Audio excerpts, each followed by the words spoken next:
Hi guys, आज हम लोग एक इम्पोर्टेंट एक्सरसाइज जो नेपाल में कंडक्ट की गई थी उसके बारे में जानेंगे, जिसका नाम शांति प्रयास था। ये एक्सरसाइज काठमांडू में आयोजित की गई थी। इस एक्सरसाइज को यूएस आर्मी का जो पैसिफिक कमांड है उसके द्वारा नेपालीज आर्मी के साथ को होस्ट किया गया था। इस एक्सरसाइज में मोर देन 19 कंट्रीज 19 देशों ने हिस्सा लिया, जिसमें भारत, पाकिस्तान और बांग्लादेश भी थे। अगर हम इसके उद्देश्य की बात करें, जो एक्सरसाइज का ये उद्देश्य था कि जो नेपालीज आर्मी है, नेपाल की जो सेना है, संयुक्त राष्ट्र संघ के पीस कीपिंग मिशन में कैसे अपने कार्य को करे, साथ में वैश्विक शांति के लिए इसका क्या रोल होगा। तो ये एक इम्पोर्टेंट एक्सरसाइज था जो कंडक्ट करा गया था। चूँकि इंडिया और नेपाल के बॉर्डर मिलते जुलते रहते हैं और इंडिया का अराउंड मोर देन 1700 से ज़्यादा किलोमीटर का जो बॉर्डर इंडिया का नेपाल के साथ है। और ये जो बॉर्डर है 5 स्टेट, जो इंडिया के जो 5 स्टेट हैं उनका बॉर्डर नेपाल से मिलता है, जैसे कि उत्तराखंड, उत्तर प्रदेश, बिहार, वेस्ट बंगाल और सिक्किम। तो इसके बारे में भी इंडिया और नेपाल के बारे में कुछ जानने की कोशिश करेंगे। अगर हम इंडिया और नेपाल के संबंध की बात करें तो इंडिया और नेपाल का संबंध काफ़ी महत्वपूर्ण रहा है। 1950 में भारत ने नेपाल के साथ शांति और मित्रता की संधि की थी। अगर हम कल्चरली बात करें तो इंडिया और नेपाल कल्चरली रूप से बहुत ही समानताएं हैं और मोस्टली धार्मिक रूप से भी।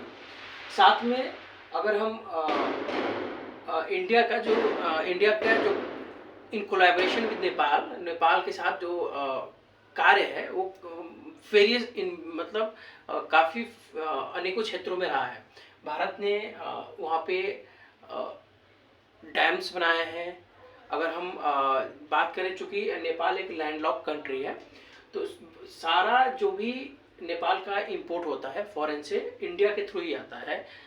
इवन द पेट्रोलियम जैसे हुआ, तो इन सबों की वजह से भी इकोनॉमिक रिलेशन जो है काफ़ी प्रगाढ़ रहा है, काफ़ी क्लोज रहा है भारत और नेपाल के बीच।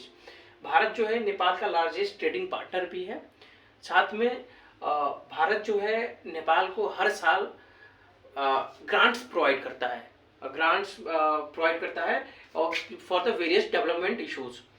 जो नेपाल के आर्मी चीफ होते हैं और भारत के आर्मी चीफ एक दूसरे की कंट्री में उनको रिकग्नाइज किया जाता है। इंडियन आर्मी चीफ और नेपालीज आर्मी चीफ जो है एक दूसरे के देशों में इनको सेम रैंक पे रिकग्नाइज किया जाता है। साथ में चूँकि हमारा संबंध काफ़ी महत्वपूर्ण रहा है, लेकिन कुछ विवाद भी हैं, जैसे काला पानी का विवाद। ये एक ट्राई जंक्शन है जो भारत, नेपाल और चाइना पे बॉर्डर पड़ता है और ये काफ़ी हमेशा विवाद में रहा है। लेकिन एक और महत्वपूर्ण बात यह है कि ये जो विवाद स्पेशली डिपेंड करता है कि कौन सी सरकार नेपाल में है। तो ये जो विवाद रहा है काफ़ी रहा है, चूँकि काला पानी जो है भारत के आधिपत्य में है, लेकिन जो नेपाल की सरकार भी इसको क्लेम करती है कि जो काला पानी का क्षेत्र है नेपालीज टेरिटरी है, नेपाल का अंग है।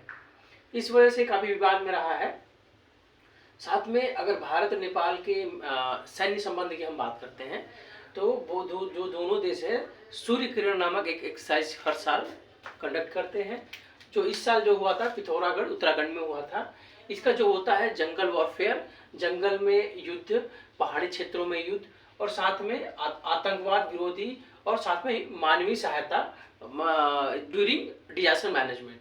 मतलब एक जो दोनों कंट्री का एक्सरसाइज होता है वो युद्ध से लेकर रिलीफ तक सारा कवर करता है। तो ये सब जो इम्पोर्टेंट इंफॉर्मेशन थी, इंफॉर्मेशन शांति प्रयास के बारे में थी। और साथ में एक रिसेंटली एक और इम्पोर्टेंट न्यूज़ जो है, जो ट्राइडेंट बैलिस्टिक मिसाइल का जो परीक्षण था जो यूके गवर्नमेंट के द्वारा किया गया था और ये दूसरी बार फेल हो गया। ये एक जो है न्यूक्लियर आर्म्ड बैलिस्टिक मिसाइल है जो कि न्यूक्लियर वेपन के लिए यूज किया जा सकता है और इसको टेस्ट किया जाता है यूके गवर्नमेंट के द्वारा, लेकिन ये फेल हो गया। तो ये एक इम्पोर्टेंट न्यूज़ और भी थी। धन्यवाद।